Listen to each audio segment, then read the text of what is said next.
Roads here in Montreal and throughout Quebec have long had a reputation of being in bad shape. The repeated freeze-thaw patterns this winter have made things much worse. But experts say we can't just blame the weather. Road infrastructure has been in dire need of attention for decades. The province says the roads and highways it cares for currently need more than $22 billion in repairs, and only half the roads and other infrastructure managed by Quebec are considered to be in good condition. So how did we get here? Government documents blame the current extent of the deficit on multiple factors, mainly the age of its network and a lack of proper investment between 1980 and the year 2000. Several organizations involved in infrastructure construction in Quebec are teaming up in a push to fix that. They say the recent partial collapse of a bridge in Châteauguay should be a wake-up call. Fort heureusement, il n'y a pas eu de blessés ou de décès, mais ça nous rappelle toujours l'urgence, puis ça ramène exactement le dossier de là où il doit être, c'est-à-dire dans l'actualité, pour faire en sorte qu'on puisse continuer à sensibiliser les instances gouvernementales. It wasn't the only wake-up call. In 2006, the De la Concorde overpass in Laval collapsed, killing 5. But a public inquiry into that tragedy was a reminder the problems with road infrastructure were beyond government investment. Yes, that was a factor, but a big reason for the collapse was negligence on the part of contractors and engineers when it was built and maintained. Just one chapter in a difficult story that is Quebec's construction industry in recent decades. A story that came most into the spotlight with the Sharono Commission, which investigated corruption in the awarding of government contracts, influence peddling, and collusion in the construction sector. L'industrie de la construction a été infiltrée par la mafia.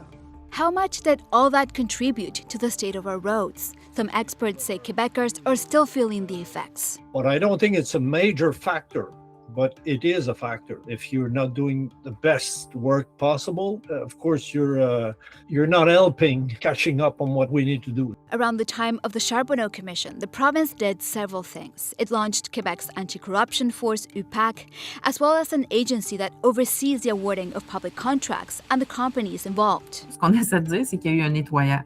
All part of a serious challenge, though, for the province to get its infrastructure act together.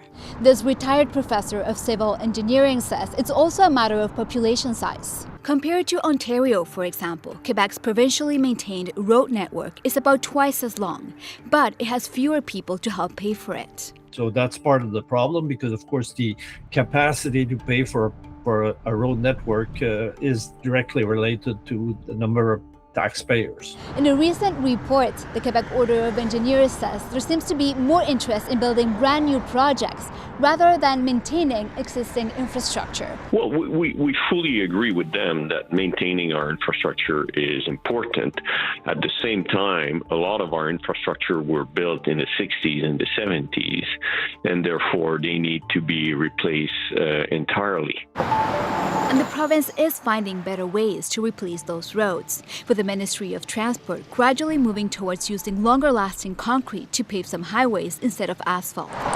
That is what's still being used, though, to pave most municipal roads, which most Quebecers can tell you aren't doing well either.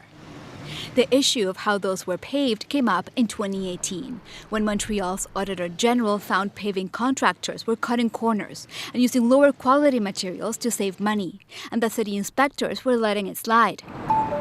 The City of Montreal says it has tightened its control mechanisms since that 2018 report, including testing resurfacing materials, and contractors get evaluated and face consequences if their work isn't up to par. The city is also planning to spend nearly $684 million on working on resurfacing its roads from now until 2035, but is hoping to see more money for infrastructure in Quebec's next budget. In its request to the province, the city says money reserved for municipal infrastructure has been decreasing for years. The province has earmarked nearly $36 billion over the next decade to help improve Quebec's road network, and big investments are what many are hoping for. Currently, what we're seeing is that the roads, they're just being maintained. We're putting a plaster on an open fracture. The Transport Minister's office says in Quebec's 10-year infrastructure plan, 85% of funds are earmarked for maintenance projects. Meanwhile, Amiro says government funding can't be gradual because as infrastructure continues to degrade, the cost of repairs will only keep growing.